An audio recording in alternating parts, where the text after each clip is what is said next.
There's something to be said for already having a number one or a 1A NFL running back in the house, but there'd be more to be said if there were another guy as well. Good afternoon to you. I'm Dejan Kovacevic of DK Pittsburgh Sports. This is the new Double Shot Show. I've got concerns about that position, but only in the context that it sure feels like a real investment is going to be involved in replacing Najee Harris. And yes, Najee's gone. I don't know that in all the years I've been covering this team, I don't know that I've ever seen so many signals sent out by both parties that, yeah, this guy is gone. Everybody seems to know this. Most important, Najee, who has a say in this now, seems to know this. Who do you replace him with? What do you replace him with? What are you looking for? Are you looking for someone who's a lot like Jalen, who can operate within the same schemes, kind of the same way that Art Rooney was talking about how he'd like to have quarterbacks who are of a similar skill set, presumably referencing Justin Fields, so that Arthur Smith can have I guess you could call it a luxury of being able to use the same type of schemes? Or do you say, if you go back to the time of Le'Veon Bell and D'Angelo Williams, where you had two completely different types of runners? You had Lev with the hesitation, waiting out his hole, and then you had D'Angelo, who was just the hard slasher. If you do that with the running backs next year, are you making life more complicated for your young offensive line? My feeling on this is that I'd like to see the Steelers. Okay, you can do this with every position, but I'd like to see the Steelers draft a running back. Okay, but see, you can't do that in a vacuum. I could start every episode with, wouldn't it be great if the Steelers drafted this position, and then tomorrow do another one and say it's another position? I believe that in this class, you don't need to be doing first-round running backs. I don't even know that you need to be doing it in the second round. I think if you end up with one in the top 3 picks, you should have someone. I know that the concept of a 4th-round running back starts to get a little bit scary around here because you're thinking that everybody's going to be Anthony McFarland or someone in that family. They also can be Jalen, who was undrafted. But there does need to be an investment in the position. I've not gotten any indications that it's the priority or that it'll be the priority if Najee's not around. I think you're still looking at defensive line from their perspective, wide receiver from mine. I don't have a vote. But I do think you're going to see them put a big priority on it. I think you're going to see them say, we need to get somebody in here and we need to make sure that it's someone who can have an impact and that it's going to be somebody probably similar in style to Jalen. When we come back, I'm going to talk a little bit more about just Najee with Chris Halleck. At DK Pittsburgh Sports, we take pride in coverage that connects our city's fans to their favorite teams. Now, that connection's stronger than ever. Introducing our all-new state-of-the-art app. Find expert inside reporting and original podcasts. Check live box scores. Track the latest stats. Chat it up with our community of thousands of fans, all in one place. The new app from DK Pittsburgh Sports. Coverage that connects.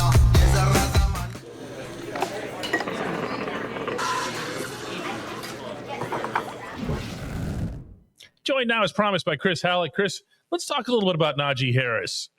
He arrived here, I think this is a fair characterization of it, with a lot of fanfare. Mm-hmm. Between him and Travis Etienne, it was known that the Steelers were going to take one of these guys. They, of course, ended up going as back-to-back picks. Najee coming from Alabama, coming from the program with all the prestige. He had a lot of the traits that you would associate with the Steelers, had a power back look to him and everything. I was about to ask, what went wrong? I don't know if anything actually went wrong. You can't call somebody who gets you 1,000 yards for better or worse, some sort of flop or whatever. But it didn't get to where you wanted it to, did it?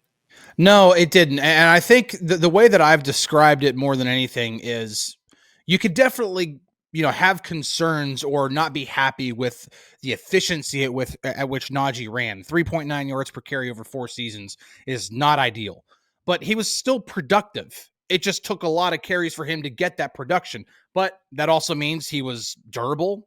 He was available literally every game, never missed a game. And that was with playing with a metal plate in his cleat, during the 2022 season for several games. I forgot about that. He's played through injuries. He's been there. He's been available. It's just the efficiency hasn't been there. So, yeah, I wouldn't call it a flop or a bust, but living up to that first round running back potential, probably not that either. So I wouldn't say that it necessarily it didn't work out the way you wanted it to. That's for sure. That's probably another great way to put it. Well, I guess the thing that comes to mind for me first when it comes to Najee is I wanted to see more of him creating his own yardage. And I understand, yes, of course, every running back needs to be in sync with his line. The line can't stink. You got to have all this stuff working in some sort of symbiosis. Early on in his tenure with the Steelers, I thought that there was evidence, plenty of it actually, that he wouldn't always choose the right path. He wouldn't always go after the right hole. That seemed to improve over time. But what you still didn't see a whole lot of was, really made something out of nothing there, unless it was one of those patented angry runs. Yeah. And angry runs are they're not the kind of thing that can be your bread and butter. They're just not. The running back's life is too short, and there's too much wear and tear involved in that. I more than anything, I just wanted to see him be that guy. And I understood. We knew coming out of Alabama, he wasn't going to be the guy who breaks him. He wasn't going to have that extra Derrick Henry gear to him where he could just get out of the field and turn a 3-yarder into a 30-yard touchdown. But you still wanted to see more. Yeah, for sure. And I think part of that might just be, and I'm not trying to take the anything away from Najee here, but I think part of that is also the way the Steelers cast him and the way the Steelers tried to use him. I don't care what he did at Alabama. You should look at his actual traits, what he's good at. Under Matt Canada and both Arthur Smith, they wanted to run more outside zone stuff, and then under Arthur Smith, more wide zone stuff. Well, that's still running to the perimeter.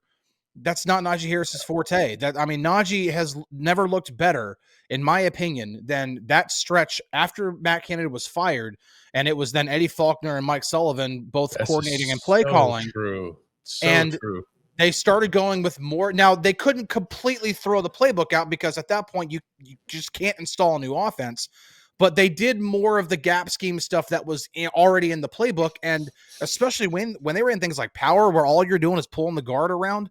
Najee ran so well under that stuff, and they could have capitalized on that, but instead they wanted to bring in Arthur Smith because they have a certain way that they want to run the football, and that was using the wide zone, using the outside zone stuff, and that's just not Najee's strength. He can do it every now and then, but he doesn't have the traits. He doesn't have the ability to put his foot in the ground and then just go when he sees something like Jaylen Warren can. Najee runs differently, yeah. The craziest thing about this segment, both of us have referred to Najee in nothing but the past tense. Yeah. And there's reason for that. Najee, even in Baltimore after the game, he came across as a goner. Like he knew he was out. And remember, this always takes two. Everyone's always bringing up, what if the Steelers decide to bring him back? It's not unilateral anymore. You're going to become a free agent. You're going to become a free agent. Mm-hmm. I don't know, man. There's a part of me that still wonders if he's going to be back. My feeling from the Steelers themselves is that it's unlikely, but I've never heard it get totally stamped out. Well, it doesn't make a lot of sense right now at this point, just because if they were to bring him back now, you look at what he's projected to get as a free agent.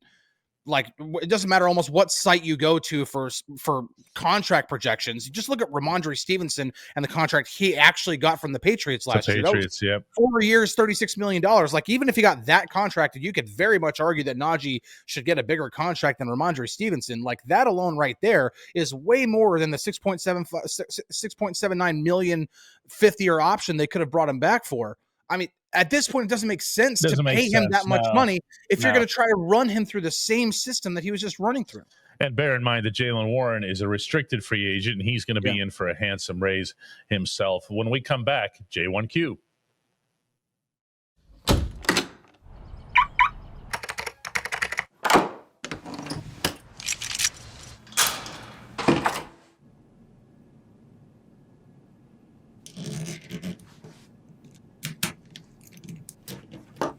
Safety is a habit. Gun safety and responsible storage are no different. Help prevent gun accidents, misuse, and theft. Keep firearms safe and secure when not in use. For safe storage options, visit projectchildsafe.org.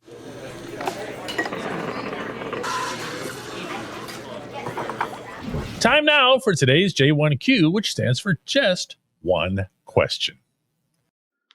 Hi, DK. My name is Ryan Williams, and I'd love to hear your thoughts regarding the Steelers' organizational stability versus being too loyal to coaches and or too cheap to fire a coach on a existing contract. Examples being Matt Canada on the obvious side and Friesman Jackson 2 years ago's wide receiver coach, where they had to hire Allen Robinson to help him. Thank you. Allen Robinson, of course, being a player who was brought in to help Jackson manage the personalities in the wide receivers room. My goodness. Yes, they are very, very, you can call it cheap. That's a fair accusation.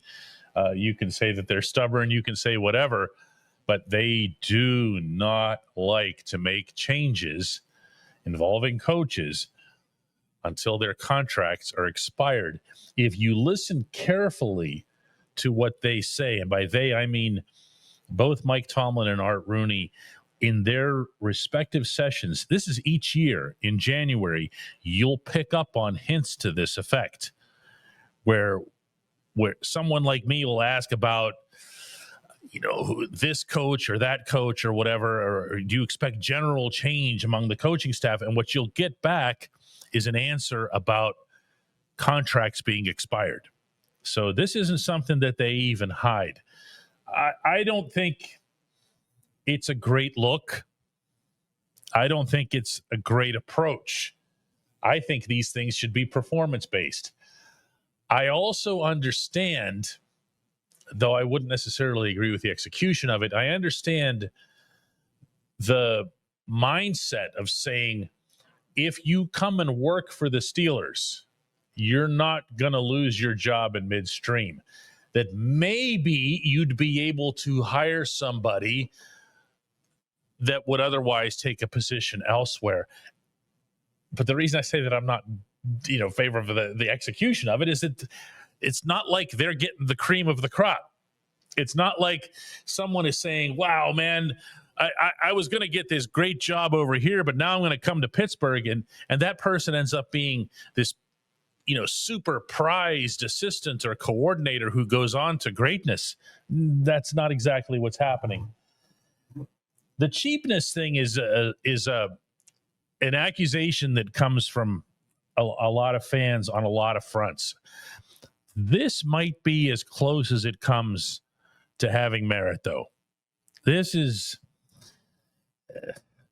let's put it this way. It's a salary cap league.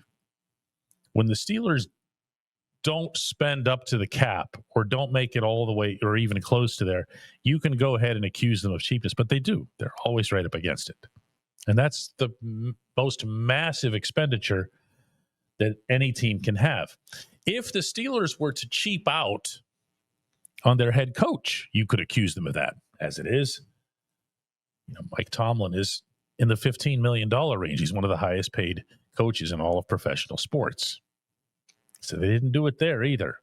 So why, pick nits over positional guys and other staff like that, and the size of their support people, even administrative stuff.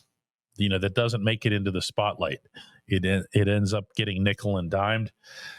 All I can tell you is, as somebody who covers the local baseball team, some owners just have that personality. I don't even know that that's necessarily a shot or a dig or whatever. Some just happen to have that personality. It's in the DNA. So I appreciate the question. I appreciate everybody checking out the new Double Shot Show. We'll be back with another one tomorrow.